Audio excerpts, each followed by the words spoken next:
You are listening to KLRN Radio, where liberty and reason still reign.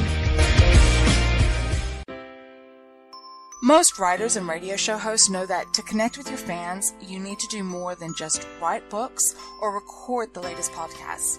There are many different elements that go into forming an online platform, but there are also many hidden traps. To make matters worse, solid advice on how to survive the muddy waters is scarce. In the book Hidden Traps, I talk about some of the important issues of working with an online platform, highlighting traps that could put your physical or internet security at risk or be harmful to your reputation. Are your social media posts just links with a few disjointed words, making you look like someone who can't complete a sentence? Did your new website cost you more than you anticipated? Are you leaking your personal contact details across the web without even knowing it? Then you need Hidden Traps. Hidden Traps is now available in paperback and ebook from a variety of retailers, including Amazon, Barnes & Noble, and Kobo. Visit blackwolfpublications.com for more details. Do you need a car? Been shopping only to be turned down because of bad credit, low credit, no credit, bankruptcy, or divorce?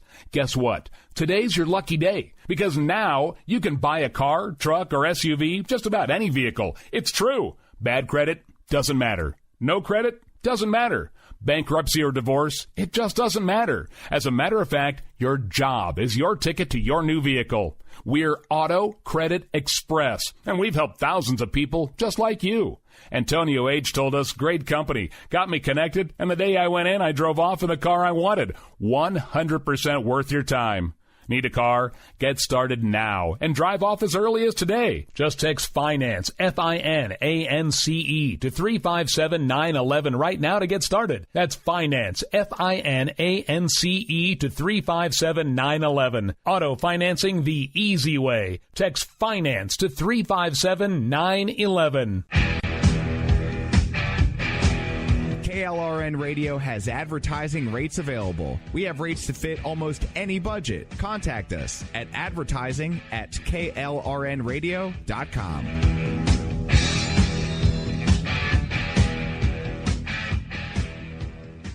Everyone loves liberty. Our rights come from God, not the government. So why are you letting other people tell you what's best for your healthcare? Exercise your freedom with Liberty Health Share. Liberty Health Share is a community of people who voluntarily share one another's medical costs. Liberty Health Share is founded on the idea that most people truly want to help one another. Healthcare sharing allows members to do just that as a true community that supports one another in times of need. Liberty believes people should make decisions for themselves and their families. Members are able to take back the freedom to make their own decisions about their healthcare. Freedom from guilt or doubt about how your money is used. You have the freedom to direct your healthcare, not to be dictated to by bureaucrats. Stop letting others tell you what to do and join a community of like-minded people. Exercise your freedom. Join Liberty Health Share and take back the control of your healthcare while helping those around you. Call Liberty at 855-58-LIBERTY. Again, that's 855-58-LIBERTY for more information, or you can check them out at libertyhealthshare.org. Again, that's libertyhealthshare.org. My son was in the Army back during Desert Storm, but even then he wanted an MBA. He looked at a dozen schools, but only one offered the online education and flexibility he needed while he was in a tent in Iraq. Grantham University. Turns out that Grantham's been delivering affordable, relevant college and advanced degrees for over 65 years. Heck, if they can deliver a quality education to a soldier in a tent overseas, think about the flexibility Grantham can offer you so you can earn your degree too. It doesn't matter how complicated or full your life is. If getting a degree is on your bucket list, you'll want to do what my son did. You'll want to call Grantham. Find out how easy it is to get started on your education so you can check that college degree off your bucket list. Call Grantham right now. 800-910-1370. That's 800-910-1370. Flexible, affordable, relevant. Call 800-910-1370. At St. Jude, a family never sees a bill at all. It's like the world has been lifted off of your shoulders. St. Jude Children's Research Hospital. Finding cures, saving children. Learn more at stjude.org. Sometimes writers feel lost, unsure why a passage may not be working. It takes another set of eyes to help us nurture our writing into full maturity. At Black Wolf Editorial Services, we strive to enable writers to develop and grow, offering manuscript critiques and line edits through a mentoring editorial style. We also offer assistance on generating a writer's bio for your websites. Black Wolf Editorial Services, nurturing your writing into maturity. For a full list of services, visit blackwolfeditorial.com. You're listening to the Spark Radio Network, internet radio like you've never heard before. Innovation, creativity, and imagination are all said to begin with a spark. So fasten your seatbelt and take the ride of your life and listen for the spark. It's time now for the Conservative Curmudgeon Radio Show. Now, here's Grouchy.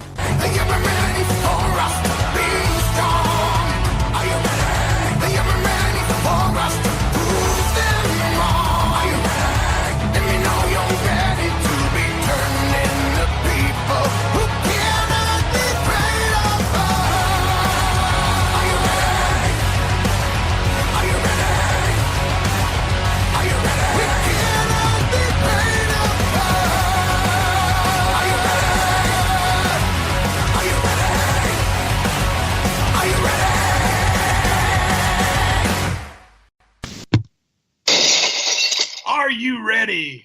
All right. Welcome in, everybody. It's Wednesday night again. KLRN Radio, your home for conservative talk. We are kicking off the Grand Slam right here. I am your leadoff man, the Grouch.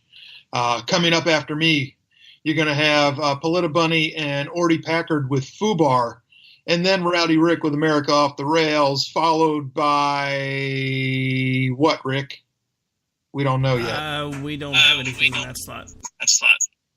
So it's a triple play. Okay, it's not a grand slam. It's a triple play. It's all good.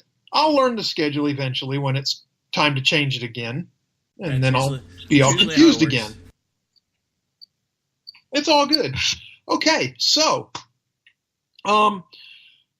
just for next week, folks, next week we're going to be doing something a little bit fun, a little bit different. Politabunny is going to be off next week. So we are taking my show this hour, and Orty Packard is taking their show the next hour, and we're going to mash it all up and have a great big roundtable discussion for 2 hours. And Rick's going to join us. Isn't that right, Rick? Shake your head, yes. I need a marble sound effect for when you say that.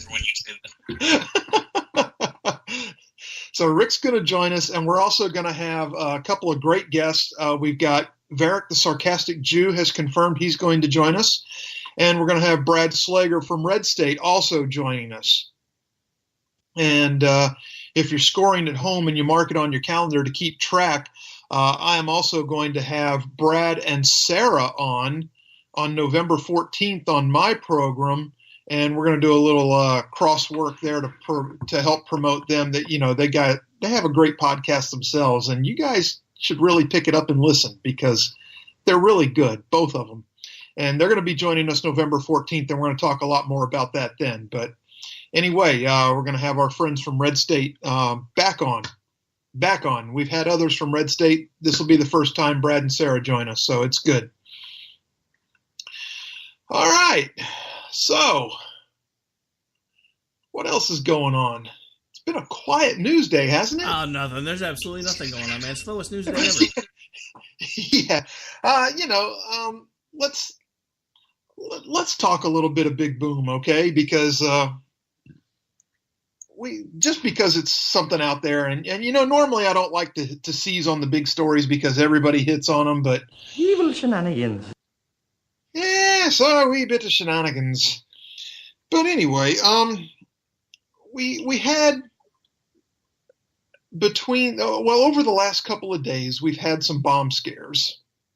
And they've all been at prominent Democrat offices and homes. A lot of these bombs have been now identified as fake and not explosive at all. Who's doing it? We don't know yet. There are tons of theories to advance for sure. Everything from the most inept bomb maker in the world to right-wing conspiracy theory murderers to left-wingers trying to discredit any stories that might be going on to gain some kind of sympathy advantage moving into the midterms. You name it, the theories are out there. I will say this, though. If this is all the action of one person or even a small group of people, obviously it's all a hoax, because there's no way you can make that many bombs and send them to that many different locations and none of them go off. Okay? You would have to be worse than Wile E. Coyote. Worse. At least he can get it to blow up on himself. But again, a lot of these bombs have already been identified as fakes, and they were never going to detonate anyway. So we're just going to go with that, and we'll wait and see, because it's definitely going to be investigated. And whoever the guilty party is, I hope they're prosecuted to the fullest extent of the law. I don't care who they are, where they are, what they think they represent. Just whatever. Throw them in jail. Lock them up. This is not the way to go about trying to make a point. It's not the way to go about trying to be politically active. It's not the way to try to silence your opponents.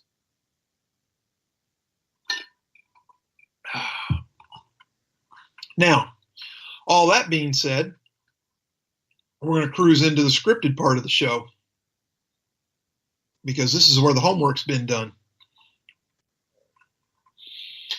So, we have new eco warriors that are saying they have figured out how to save the planet. They know what's wrong, and they can solve the planet's problems climate-wise. And all it will take is to end capitalism. They said that it is the one thing that they can do to stabilize and maintain civilization and a habitable planet is to eliminate the one economic system that has lifted billions of people from poverty and suffering. Now, this latest United Nations Intergovernmental Panel on Climate Change led Eric Holthaus, a grist writer, to tweet enthusiastically that the world's top scientists just gave rigorous backing to systematically dismantle capitalism as a key requirement to save our planet. This sentiment isn't new, though. It's been, 3 years ago, while pushing for the Paris Climate Accord, UN climate official Christiana Figueres described the strategy this way. This is the first time in history of mankind that we are setting ourselves the task of intentionally, within a defined period of time, to change the economic development model that has been reigning for the last 150 years since the Industrial Revolution. She was a little more indirect about it, but you get the idea. They want to basically take us back to pre-industry. So they say to accomplish this feat, it proposes an energy tax, and buddy, I mean energy tax, epic biblical proportions. It claims that to keep warming in check by 2030, we'll need to impose a tax of $5,500 on every ton of carbon emitted. Now, that's just for starters. By the end of the century, they say, we'll have to jack the tax up to as much as $27,000 per ton. Now, how would that play out in the real world, where conventional carbon-emitting fuels currently generate about 80% of all energy consumed? Well, carbon taxes of the magnitude suggested in the report would bankrupt families and businesses and trigger a global economic disaster. That's how it would happen. Using the same model as the federal government's Energy Information Administration, the Heritage Foundation did an analysis and estimated the economic impacts of a $37 per ton carbon tax. That's less than, 5% of the panel's lowest recommendation? The model indicates that at $37 per ton, the tax would reduce U.S. aggregate gross domestic product by more than $2.5 trillion over the next 17 years. That translates to more than $21,000 in lost income per family in the United States currently. It would also destroy more than 1 million jobs, half of them in the energy-intensive manufacturing sectors. The higher the tax goes, obviously, the greater the economic damage. At $135 per ton, the model crashes. These costs are far higher than most Americans are willing to pay, but yet they're talking $27,000 per ton. Now, according to a poll from the Energy Policy Institute at the University of Chicago, only a little more than half of us would shell out as much as $1 a month to reduce carbon emissions. At $20 a month, the poll found only 27% of the public is willing to pay to combat climate change. Even among households earning more than $100,000, only 46% were willing to pay as much as $20 a month. For zealous eco-warriors eager to impose far more expensive carbon taxes, that's not a real encouraging sign. And it's bound to be doubly discouraging when they consider that these polls failed to mention that while high taxes would destroy the globe's economic system, they would produce virtually no climate benefit at all. In the developing world, more than 1.4 billion people still suffer from energy poverty.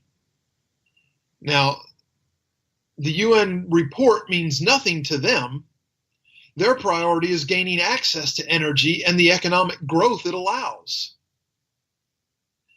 They will continue to increase their greenhouse gas emissions no matter how loudly the UN sirens blare. And developing countries are spending money on green technologies, but they're also building a lot of new coal plants. The current and projected use of fossil fuels, including coal, and almost certainly guarantees that the report's reduction targets won't be met through some massive energy overhaul. Screaming that the sky is falling hasn't worked well for climate activists in the past, and there's little evidence to suggest that that's going to change.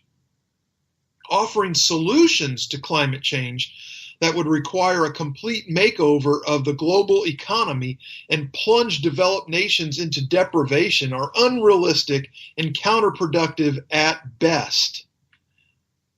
But that's all they have. That's their answer, folks. There is no room to negotiate with them. They claim that they've exhausted every other alternative. But where's Where's the massive global warming they've told us about? 10 years ago, we had 12 years to save the planet. 10 years before that, we had 20 years to save the planet. And 10 years before that, the Ice Age was going to wipe out everything anyway. Come on. Nobody wants to breathe polluted air. But everybody wants their manufactured goods. The trick is to find a balance. It always is. You look at both sides, they're both screaming, we need to do this, we can't do this. We need to do this, we can't do this. The idea is to come together and work through what can be done and what can be sacrificed, but still keep things functioning. There is a middle ground. There is a middle ground. And whether you believe it or not, we're probably actually a lot closer to what that middle ground is going to look like than we are at either extreme. So, we've got that going for us anyway. So what's up next?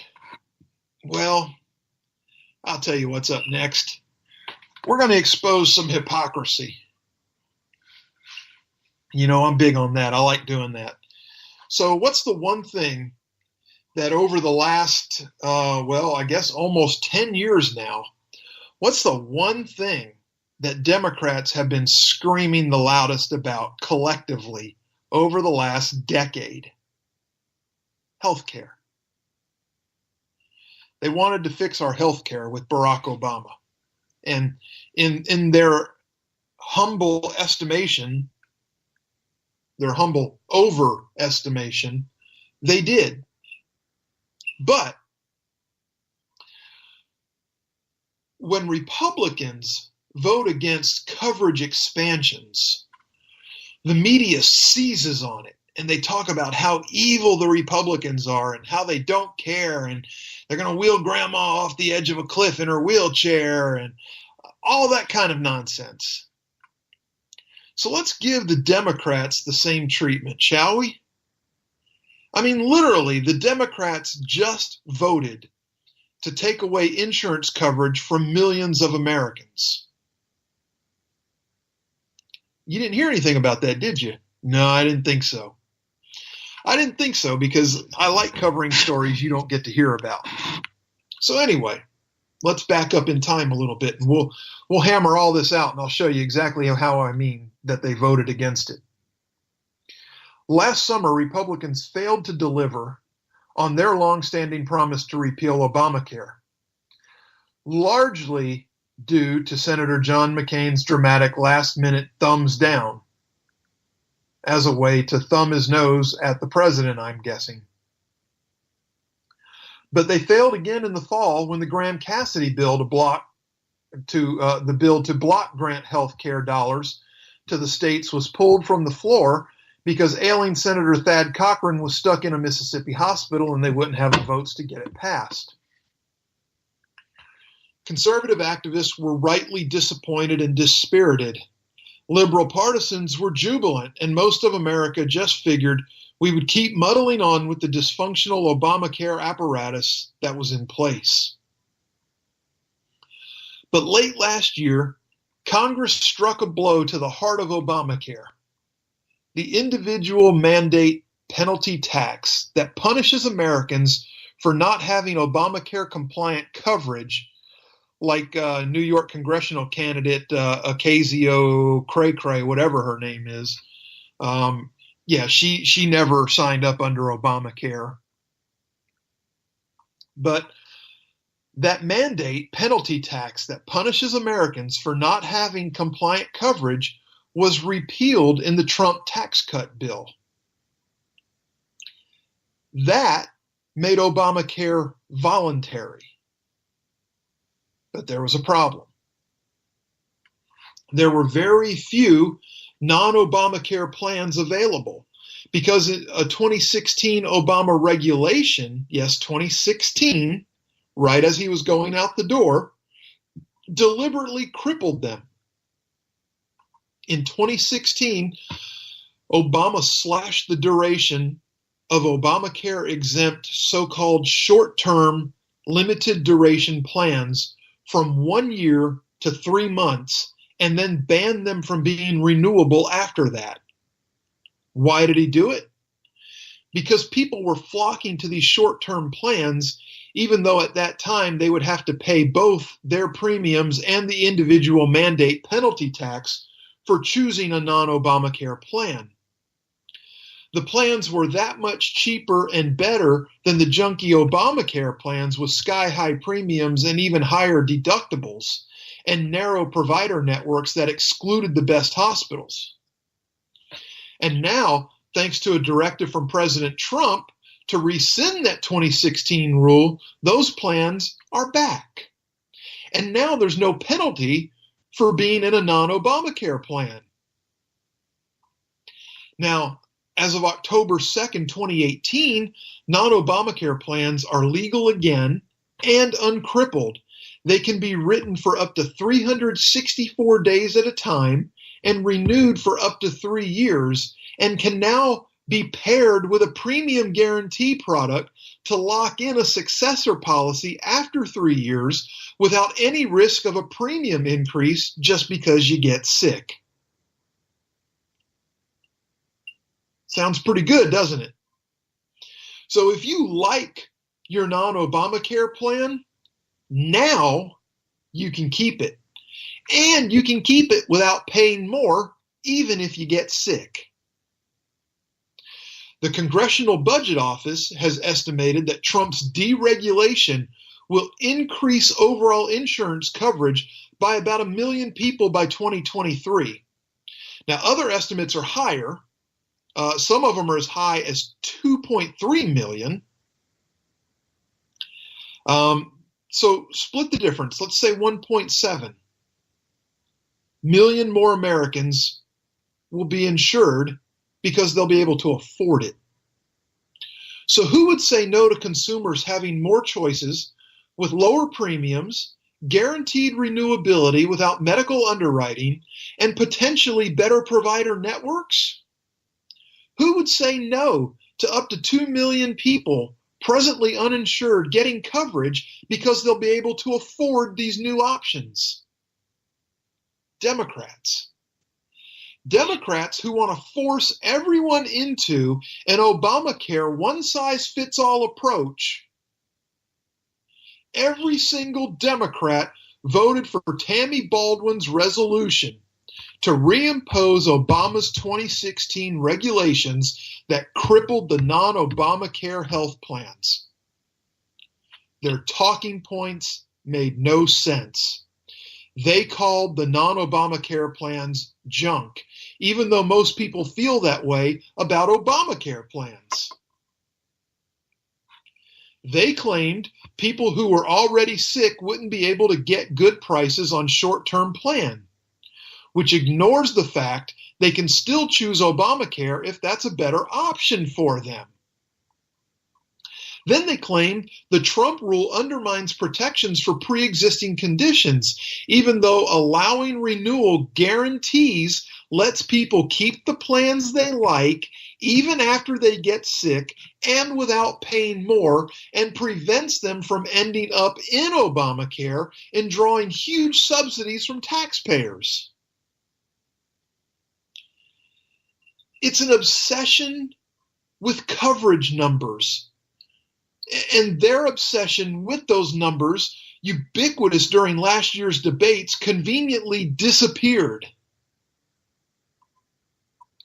And it's just all Obamacare or nothing with the Democrats. They cannot stand an alternative. Fortunately, despite the best efforts of the Obamacare-obsessed Democrats, President Trump's rule is indeed going to give millions of Americans access to more affordable, securable health care choices with better network coverage at better hospitals and they're going to pay less, and taxpayers aren't going to be subsidizing them. How in the hell is that not a win all the way around? But the Democrats are busy spinning it. They're busy spinning it. We're still pushing grandma off a cliff. Junk plans because men won't have to pay for birth control pills. Junk plans because the women's plans won't cover erectile dysfunction. Yeah, because under Obamacare, it doesn't matter what sex you are, you're covering both of those things. You know, you're covering things that you'll never, ever need. Guys, do you need birth control pills? No. Ladies, do you need ED medication? No. But you're paying for it in Obamacare. These plans will eliminate that. And with that, cost goes away. Cost goes away for me too as a taxpayer. For you too as a taxpayer. Again, it's a win-win. Just do your homework. All right, folks, we're back to the bottom of the hour. We're going to take a quick commercial break here. Going to be about a 3-minute break, I think, and then we're going to come back and we're going to talk a little pro-life, I think. So stay tuned. We'll be back in about 3. 1, 2,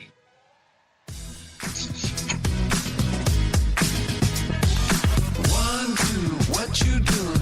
I've been jumping through some hoops. Wanna get my body loose. Wanna tell you what to do. Oh, I'm sorry. Did I break your concentration? My son was in the Army back during Desert Storm, but even then he wanted an MBA. He looked at a dozen schools, but only one offered the online education and flexibility he needed while he was in a tent in Iraq. Grantham University. Turns out that Grantham's been delivering affordable, relevant college and advanced degrees for over 65 years. Heck, if they can deliver a quality education to a soldier in a tent overseas, think about the flexibility Grantham can offer you so you can earn your degree too. It doesn't matter how complicated or full your life is. If getting a degree is on your bucket list, you'll want to do what my son did. You'll want to call Grantham. Find out how easy it is to get started on your education so you can check that college degree off your bucket list. Call Grantham right now. 800-910-1370. That's 800-910-1370. Flexible, affordable, relevant. Call 800-910-1370. Tired of paying outrageous prices for Viagra? Well, we have great news for you. Now you can finally get Viagra at huge discounts. Healthy Man allows you to save up to $500 on Viagra. Why pay U.S. pharmacy prices of $15 per pill or more when you can get Viagra for less than $3 a pill? Call today and get 40 Viagra pills for only $99. This can cost as much as $600 at your local pharmacy. You can't afford not to call us. If you want Viagra at the lowest prices, never pay $15 a pill pharmacy prices again. Get Viagra for less than $3 a pill. Call 1-800-516-7602 today and save up to $500 and get 40 pills for just $99. Healthy Man is fast, easy, and affordable. Operators are waiting at 1-800-516-7602 to take your call right now. Call 1-800-516-7602. That's 1-800-516-7602. Again, 1-800-516-7602. Attention business owners and independent contractors. This is a money-saving message from Tax Mediation Services. If your business owes $20,000 or more in taxes, we can help you today, right now. Listen, dealing with the IRS is no picnic. It's an intimidating and extremely stressful process, and you don't want to go it alone. Our attorneys know every law, every tax break, and every possible opportunity to help you resolve and reduce your tax debt. And if you owe more than $20,000, $1,000, you may be at the top of their hit list. So don't take your tax debt lightly, because it will not go away on its own. The IRS can seize your bank accounts, your home, and even shut down your business. Call our tax experts today at 1-800-783-0810 and let us deal with the IRS while you focus on your business. That's 1-800-783-0810. Again, that's 800-783-0810.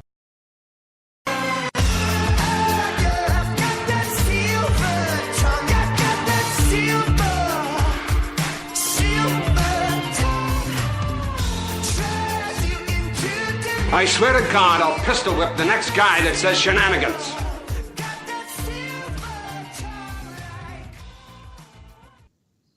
All right.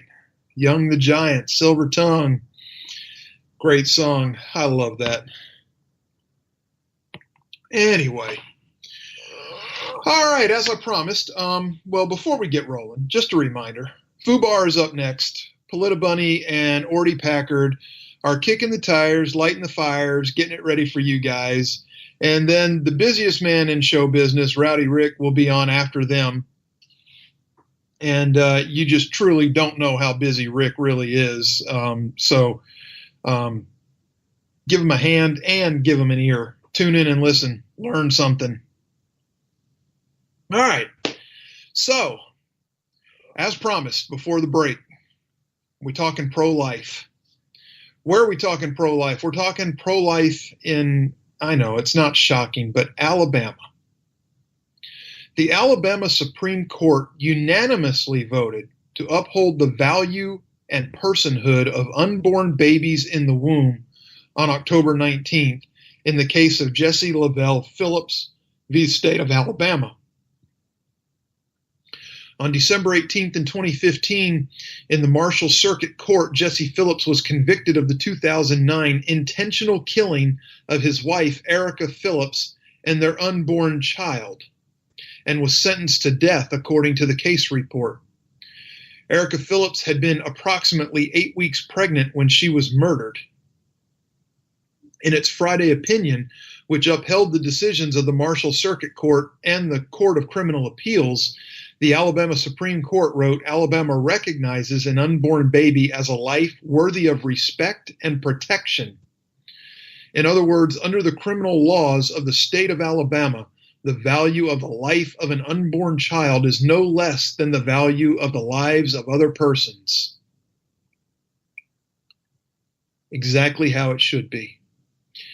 Jesse Phillips had appealed his death sentence, arguing that the term person does not include an unborn child, and taking issue with the Marshall Circuit Court's application of the Brody Act, which states that the term person, when referring to the victim of a criminal homicide or assault, means a human being, including an unborn child in utero at any stage of development, regardless of viability. The Alabama Supreme Court affirmed the application of the Brody Act, and Justice Tom Parker, concurrently, especially with the court's decision, emphasized the rights of unborn children under Alabama law. And if you don't know who Tom Parker is the only man to have taken on the Southern Poverty Law Center in the Supreme Court and defeat them. Just how it is.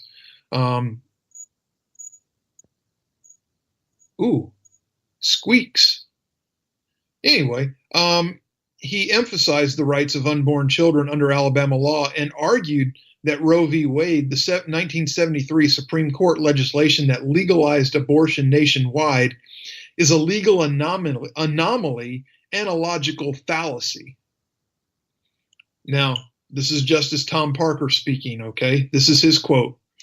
In Roe, the United States Supreme Court, without historical or constitutional support, carved out an exception to the rights of unborn children and prohibited states from recognizing an unborn child's inalienable right to life when that right conflicts with a woman's right to abortion.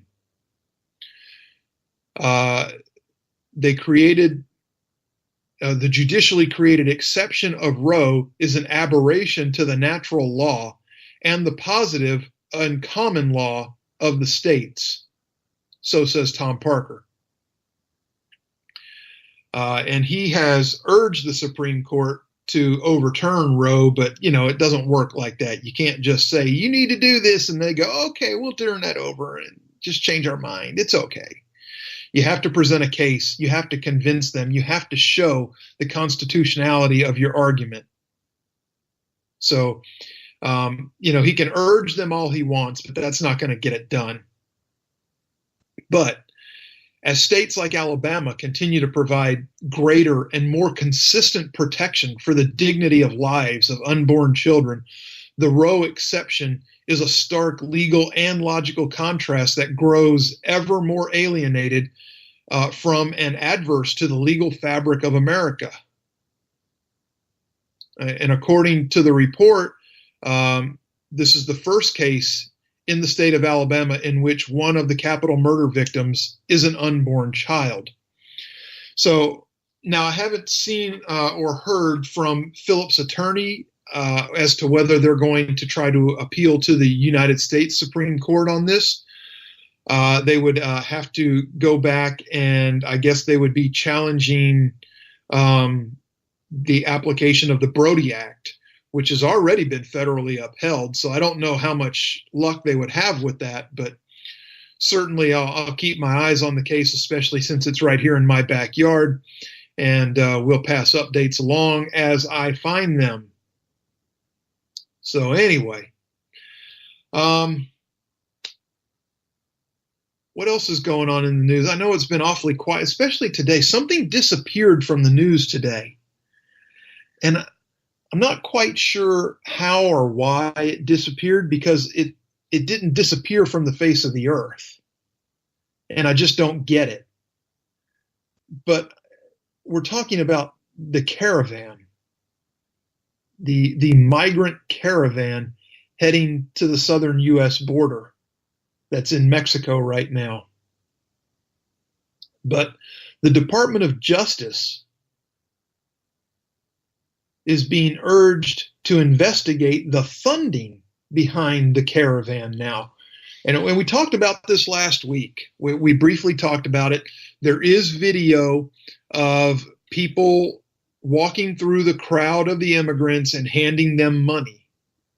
It's like I said, it's out there. You can find it. It exists. I've seen it. I wouldn't talk about it if I hadn't seen it. But it's out there. So we know that somebody is funding this trip. Here's something else we also know.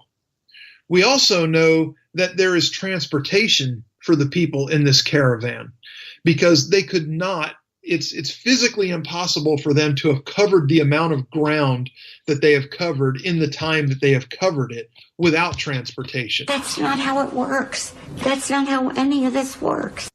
Yeah, it's not how it works. You cannot, as a walking caravan with women and children and elderly, you cannot move at the kind of pace that would be required to cover the amount of miles that they have covered in the short time frame they've covered it. So, and again, we now have video out. I saw more video today. Flatbed trucks, 18-wheeler trailers being used. They're just piling up in and they're getting moved along. They get out and walk for the cameras. That's what we're seeing.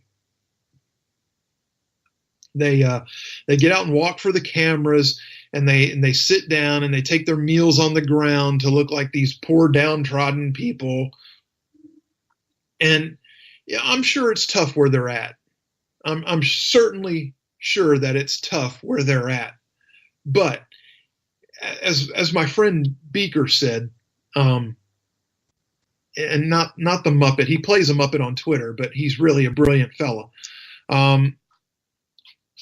Polyphone Pontiff, if you want to look him up on Twitter. But anyway, my friend Beaker said that if their countries are so horrible that they have to risk their lives to try to come to the United States illegally, Wouldn't it just be more humane if we take over their countries and institute our economic engine in those countries?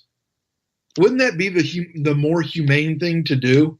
I've been saying that for, what am I, 45? So about 26 years now. There you go. There you go. Rick's on it too. Smart guys. Smart guys. I mean, why not? Why not? Why not make their countries workable for them so they can stay in them? I mean, that's like Mexico sending other people up to us. Why don't we just annex Mexico? Put our economic engine at work down there? Hell, half the countries are half the cars that used to be made in America are already made down there anyway. If we annex Mexico, cars are made in America again. Boom, problem solved. That's right. That's exactly right. So anyway, Representative Louis Gohmert of Texas is saying that he wants the funding behind this caravan investigated.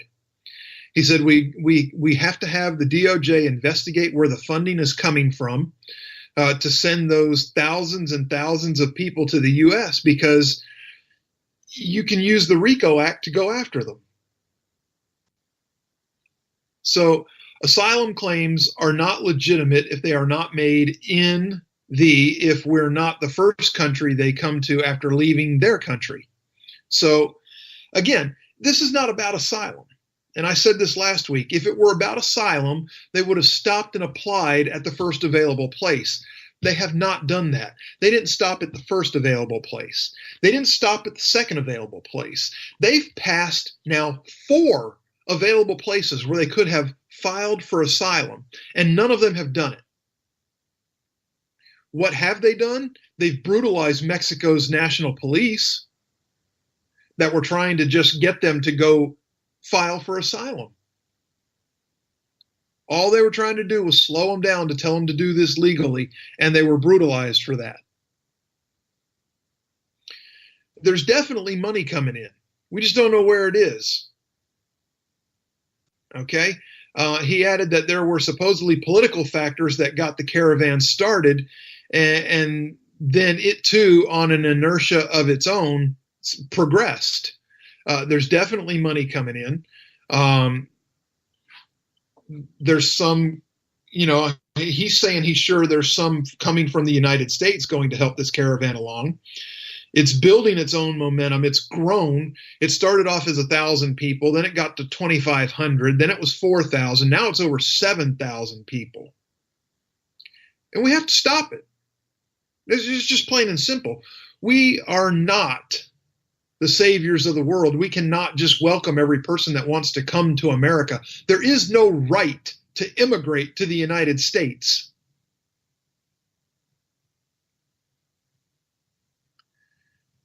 And he added that, President Trump will take care of this issue, which has been called an invasion. Under our Constitution, a governor can call out military troops to stop an invasion. But fortunately, Greg Abbott won't have to because the president will take care of it, said Louis Gohmert. So good. That's what I want to see. I want to see strong defense of our border. So, what else is going on this week? Well, I don't know if you heard about it because between the caravan and the bombs and everything else that's going on, you've probably not heard much about this unless you've been listening to me regularly, because we've talked about Tax Cuts 2.0. President Trump, speaking to reporters at the White House as he left on a campaign trip to Texas for that big rally, said on Monday his administration planned to produce a resolution within 2 weeks calling for an additional 10% tax cut for middle-income families. He said, we're putting in a resolution sometime in the next week or two. We're giving a middle-income tax reduction of 10%, and it'll be for all middle-income people. Hey, you know what? That's fantastic. That's me. I'm middle-class America. So Trump said on Saturday his administration was studying a tax cut to be rolled out sometime around the beginning of November, just before the midterm elections. Even though lawmakers are out of town campaigning and Congress is not in session. So see, it's not all political here. It's not like he can get it passed immediately because he knows what's going on. Trump's fellow Republicans are seeking in the elections to hold on to their majorities in the House and the Senate. The president clarified on Monday that the proposed tax cuts would be unveiled before the election, but would have to go through Congress afterwards. We won't have time to do the vote before the election, Trump told reporters. We'll have to do it after the elections. So, if you've ever wondered if you should vote Republican or not, vote for money in your pocket. How does that sound? That's all it takes. Just vote for money in your pocket. The president was traveling to Texas to prepare to campaign for Republican Senator Ted Cruz and said the latest tax cut plan was not meant to help businesses, but was strictly for middle-income earners and would be on top of the tax decrease that they'd already received. So Trump first raised the tax cut proposal in the same week the U.S. government ended the fiscal year with a $779 billion deficit. As previous Republican-led Congress tax cuts squeezed revenues, the deficit figure was the highest in 6 years, and we do need to get that under control.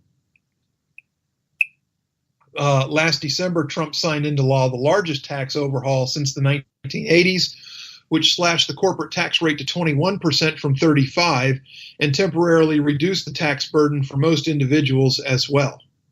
Yeah, we need to get those permanent. We need to get that permanent. Now, you want to hear the opposite side of the coin? As yet undeclared 2020 presidential candidate Cory Booker. His Spartacus! Oh, sorry.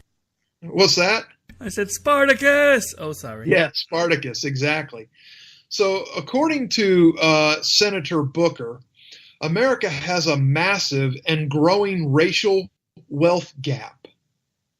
The median white family, he said, today holds nearly 10 times the wealth of the median black family. And he's introducing a bill aimed at closing that gap.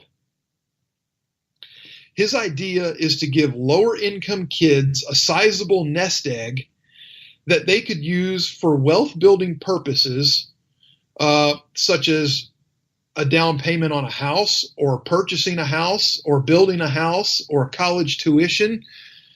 He calls these opportunity accounts. And they would theoretically make sure all children have significant assets when they enter adulthood rather than just those who grow up in wealthier homes. It would be a dramatic change in our country to have low-income people break out of generational poverty, Booker said in an interview with Vox. We could rapidly bring security into those families' lives, and that is really exciting to me, he said. Now, similar ideas have swirled around think tanks since the early 2000s, but Booker appears to be the first high-profile senator to introduce legislation to create such a program. A possible 2020 presidential nominee like Booker began to unveil ambitious policy ideas like Bernie Sanders' Medicare for All plan or Kamala Harris's new cash assistance plan. Booker appears ready to focus on racial inequality in America and how to solve it. So here's how he explains opportunity accounts. America's wealth gap grew through the 20th century. He's talking about in 1963, families at the top of America's wealth distribution had 6 times the wealth of those in the middle. And by 2012, the wealthiest had 12 times the assets of middle-income families. What he didn't say is how much the middle income had increased over that same time period, though. Specific government policies, he said, have driven the racial gap. But he won't say which. Well, he touches on a couple of policies, but here we go. Let's get into this deep. What he doesn't like is the decades-long practice of the Federal Housing Authority to refuse to underwrite housing loans to people that don't earn enough money to actually pay for a mortgage. He says black families. Trust me, folks, there's white people too that don't make enough money to pay for a mortgage. So Booker notes that his own parents, who are African American, had to pose as a white couple to purchase a house in a predominantly white neighborhood in 1969, claiming they had a white couple put the offer in on the house and then his parents showed up at the closing. Okay.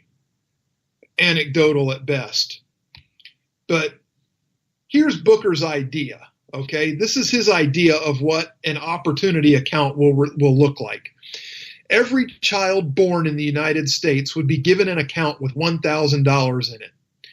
Every year throughout the child's life until 18 years, they would also receive an additional deposit depending on their family income between $0 and $2,000.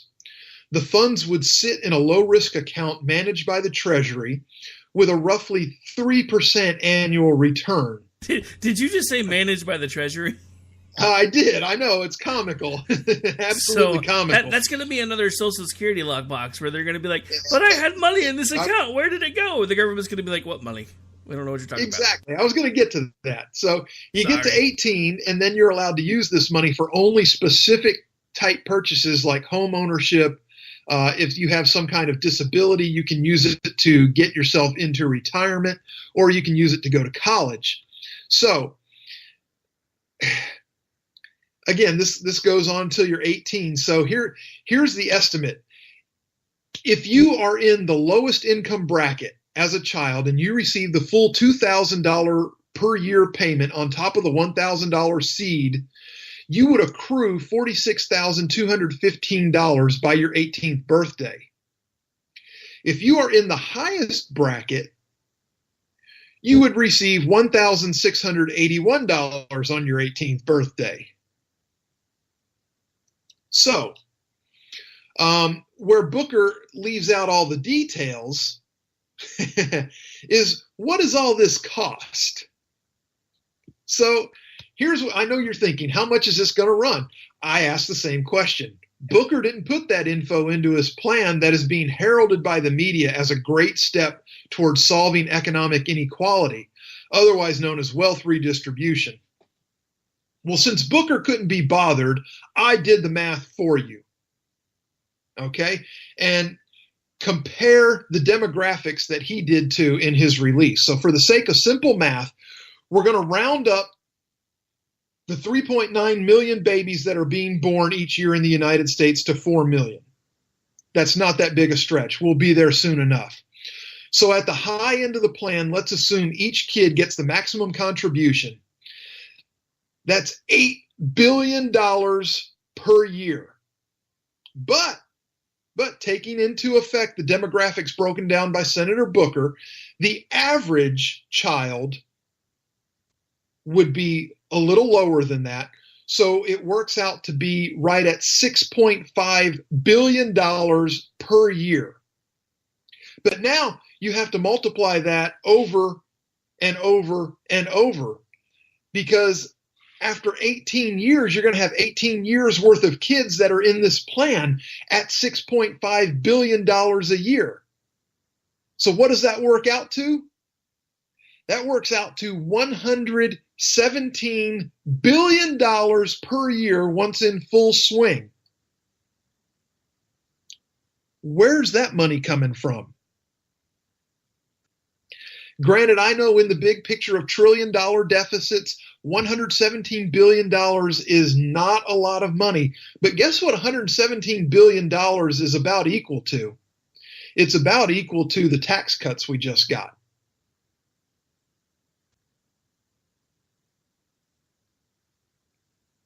That's assuming there's no growth in the number of children born each year. This is Cory Booker's great plan to kick off his 2020 presidential hopefuls. $117 billion coming out of our pockets to give to poor people. So we have vanilla Obama running in Texas, and we have Obama 4.0 now running, or going to be running in 2020 with his plan of vote for me, I give you more free stuffs. Good plan. Exactly. This is even more expansive than Hillary's plan ever was. They simply don't get that Americans are sick and tired of government digging into their wallets. They just don't get it.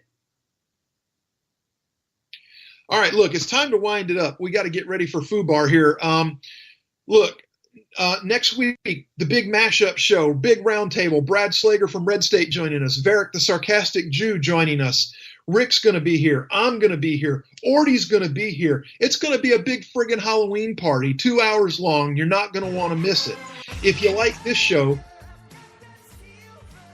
All right, that was a little louder than I thought it was going to be. Keep going. Yeah, wrong song anyway, so... Trust me, I know what I'm doing. Just keep talking. Oh, you know what you're doing. Okay, so anyway, we're going to be here next week. Just come join us. If you like the show, tell your friends. If they like it, you need new ones. Get back in here next week. We'll see you then. I hate this place. Nothing works here. The medications don't work. I've been here for 7 years.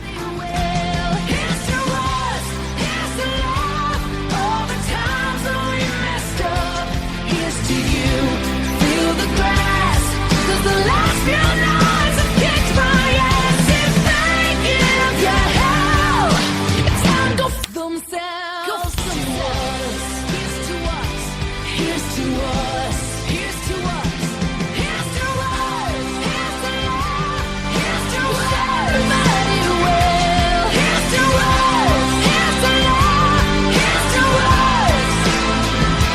Here's to us. Have a great show, FUBAR.